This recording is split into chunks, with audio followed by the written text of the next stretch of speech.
Hi, everyone. The Big Beautiful Bill includes a new tax break on tips. However, pet groomers are not officially listed. Other service workers are, so why not you? In this episode, I'm breaking down what's happening and how you can speak up before it's too late. And this is an update from my video on the no tax on tips that was published on September the 5th, which was yesterday at the time of this recording. And we have an update, and there is a form, a PDF specifically, on the U.S. Treasury Department's website that it does list in more detail that state which occupations and which specific industries are eligible for the no tax on tips. And if you go to this page, it's www.home.treasury.gov. And there, if you do a search for tipped occupations, it will have a PDF form on here, and I will link this in the description below. There is a PDF, and if you go, let's see, what page number am I on right now? It looks like page 9. If you go to page 9, you will see an occupation title list. It says pet caretakers. And then if you go to the right-hand side, it gives specific examples, and pet groomers are the first one listed. So yay. So you guys are, in fact, I repeat, you are listed as eligible for the $25,000 no tax on tips deduction. So good for you. Awesome. So there's no need to contact the congressman at this time. So we're good. But you never know when you need that information for maybe something else that comes along in the future that the government does a little screwy stuff, right? That's going to happen. So it's always good information to have. But I will update this. So this is a little caveat in my video. I am going to leave that old video up because I do want to make sure that people know as far as what the actual no tax on tips is, and then how you can take that. That is described in that last video as well. So if you have any questions, feel free to reach out to me at petbizadvisors@gmail.com. Thank you guys. Bye.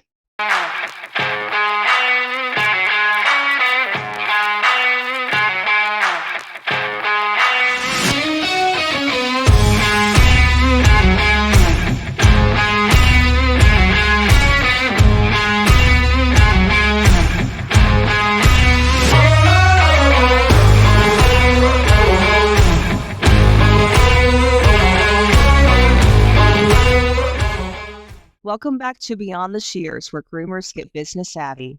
I'm Crystal Lee, the groomer's accountant, and today we're talking about a part of the new Big Beautiful Bill that could change how grooming professionals report tips if you are included. Right now, the bill provides no federal tax on tips for a list of 68 occupations, including hairdressers and bathers. But pet groomers are not explicitly named. And that lack of clarity could leave you out, which matters most. A coalition of grooming and pet care professionals has submitted a letter to Congress asking them to fix this. And today I'll explain what's going on and how you can take action. So let's discuss a little bit about what the Big Beautiful Bill says and just give you a quick refresher. So the Big Beautiful Bill is part of the Small Business Tax Act relief of 2025, and it includes a no tax on tips provision for select occupations. The bill allows a deduction on your personal income tax return up to $25,000 for tip income for those that are in an occupation that normally receives tips. So in other words, professionals such as accountants, lawyers, and doctors would not qualify. However, with the amount of tips that I see coming through your business books each month, clearly the grooming industry should qualify for this. Recently, there was a list of 68 occupations that were deemed eligible for deduction. This just recently came out. I got my hands on it, and a few of the occupations that were listed on here include hairdressers, nails techs, estheticians, bathers, but not groomers specifically. I keep stressing specifically because there are a few occupations listed on here where a pet groomer might be categorized under. For example, pet caregivers are listed directly, and also bathers in more of a general sense. So I would like clarification if bathers are just for human hair care or if you cross over into the pet industry as well.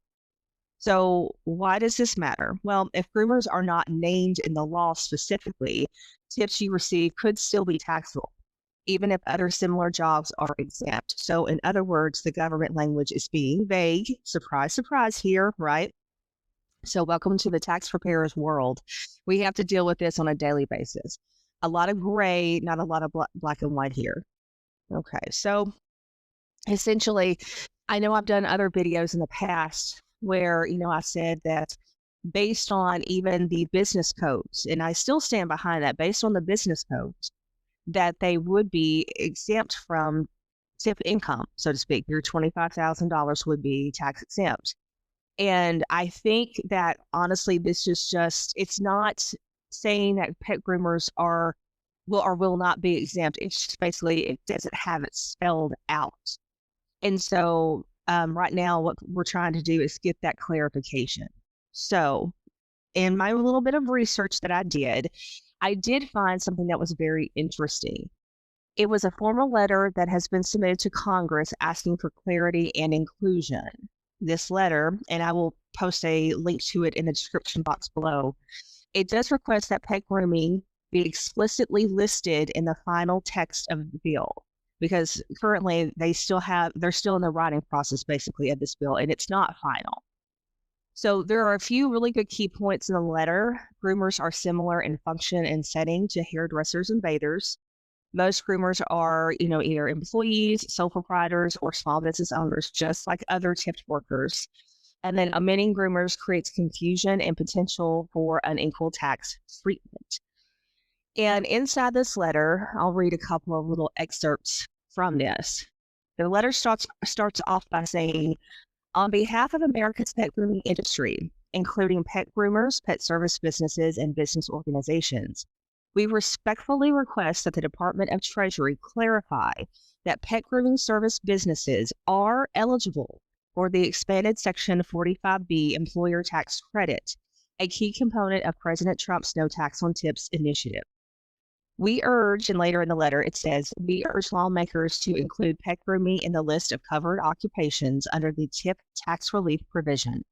Groomers provide essential services, work in tip earnings roles, and deserve the same tax protections as others in the service industry, which I completely agree with. I mean, you guys, oftentimes when I'm looking at payroll, I'm processing payroll for somebody, I see, almost up to 20%. And the income for that employee is tips. I mean, if not more, it just depends on like what type of, salon you guys have, it's mobile or it's house call. Sometimes those tips can be a little bit more. But yeah, I mean, it's a really good chunk of change that you pull in for tips every single room that you do. So I think that honestly constitutes as being very significant. So basically, why am I doing a little podcast on this? Because I want to make sure that you guys obviously are fully aware of what's going on. And again, this could be a moot point because it could be that, dog groomers are included with that because you do the exact same thing as to the human equivalent of this with hairdressers and bathers. So I want to make sure, though, there is no question. I don't want you guys having to file for your tax returns and say, well, clearly I feel like I, have the no tax on tips, and then have them come back and say, you don't qualify, because that $25,000 would have a pretty nice adjustment for your tax liability, clearly. But why does this matter to you? Well, if you're a groomer who earns tips, whether it's a salon, mobile, or house call, this bill could affect how much of your income actually gets taxed. Without clear guidance, you may still be responsible for reporting and paying tax on tips while others are not. And this is more than a paperwork issue, obviously. It's about fairness and recognition in the federal tax law. Now, I do want to remind you all that for those that live in states that do have a state income tax, this does not exclude from state income taxes. You will still have to pay tax on the tips you earn for your state. This is only for federal. All right, so make that crystal clear. Now we're looking at, what do we do? How can we take action here? So there's a few things you can do. Number one, make sure you share this with the grooming community. Make sure everyone out there knows about this, because I think this is another one of those things that the government is doing that's kind of falling under the radar. quote unquote. And we need to make sure that everyone out there understands and how much of a significance it can be for the grooming community. So again, I am going to link the letter on the PDF. There are several smaller stores, but also several big box stores that have signed on to the letter too. You'll see on like one of the last pages of the letter which ones have already signed and basically it came from. And there's a pretty good representation for you guys within that letter itself. One of the other things you can do is contact your representative. And even a short email or phone call can make a very huge impact. So just kind of put a little bit of pressure. If you've never contacted your senator, your representative, anything like that, there's typically a website that you can go to. You can type in your state and you can say, who is my representative for the state of, say, Washington or the state of Illinois? And you can go in there and it will pull up a website. Most states have a website. And what you can do is you can either put in your zip code or your home address or even your business address. And you can put that in there and it will give you a list of all of the government representatives that represent you specifically in that area. So that way you can get emails, you can get phone numbers, you can even get addresses to their offices. If you're more of a letter writer, that's fine. You can send them a letter. But I would do this sooner than later. Don't really put this off for a couple of weeks from now because it could be too late at that point. I think if we all start writing the representatives simultaneously, because clearly, how many of you groomers are out there in the United States? There are so many of you. And so if you all simultaneously decide to get together and write down this letter, and I mean, even do some maybe Zoom call meetings and stuff and talk about what do we want to say? Do we want to write a letter as a group or do we want to write one individually? I suggest both. I suggest that you get together with some of you organizations out there, some of you nonprofits. I would honestly write on behalf of the groomers that you represent. I would honestly, all hands on deck at this point, to make sure that you guys get proper and equal fair treatment. Even though you guys don't have specific regulations within in your industry, I still think that you need to be represented fairly, though. At that point. So also go ahead and take to social media. I know a lot of you are already on social media. Many of you have really nice big TikTok accounts. Use it for your good. Use it to actually inform other people. To say, hey, listen, even if you just link this podcast, give some little bit more description to them. Say, hey, go take a listen to this podcast. I'm trying to keep it fairly short and sweet for you because we're busy. So I'm just basically doing this to get this information out there. This probably will be my shortest podcast if we're done. But I just wanted to get this information out there to you. If you want to chat, I'll be happy to talk with you, maybe in a group chat somewhere. Let me know if you're interested in doing that. Maybe getting several of you in a Zoom meeting, and we can just do a live meeting and do a group chat and talk about, what the game plan is and how you're going to get out there and get some representation. Okay. Encourage people to speak up. The more noise you make, the more likely that you'll be seen. So that's just the way it goes. And I hate that we have to do that. You know what I mean? It's you would think that let's just be fair, to everybody here. But sometimes you just have to kind of beat that drum a little bit louder in order to be heard, right? So basically, guys, that's it. I just wanted to make sure that you were all fully aware. And, this isn't about handouts. It's about being treated fairly and recognized for the work that you do, right? Just like every other professional in a tip service role. A tipped tax provision in the Big Beautiful Bill is a huge win, but only if you're included.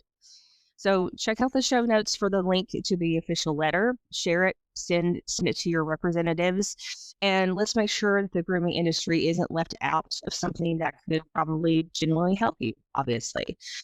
And if you want to stay up to date on topics just like this and join us in the Pet Biz Collective on Facebook, it is a private Facebook group that we genuinely accept anybody in the pet care industry. So we do appreciate you very much. And it's not just about running businesses, it's about building a movement for you guys.